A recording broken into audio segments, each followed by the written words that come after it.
Actually నేను ఒక కస్టమర్‌గా ఈ లాజిస్టిక్స్‌లో నేను ఫేస్ అయిన ఇష్యూ ఏంటంటే, పాయింట్ ఆఫ్ కాంటాక్ట్ అండి.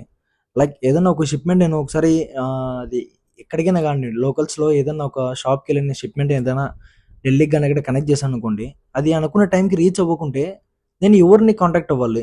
లైక్ అక్కడున్న ఆఫీస్ పర్సన్‌ని కాంటాక్ట్ అవ్వాలా? ఇప్పుడు ఆఫీస్ పర్సన్‌కెళ్ళాననుకోండి, ఆ షిప్‌మెంట్ మేము కనెక్ట్ చేసేంత వరకే అది అవుతదా లేదా అని చెప్పేసి మీరు చెక్ చేసుకోవాలా, కస్టమర్ కేర్‌తో మాట్లాడాలని చెప్తారు.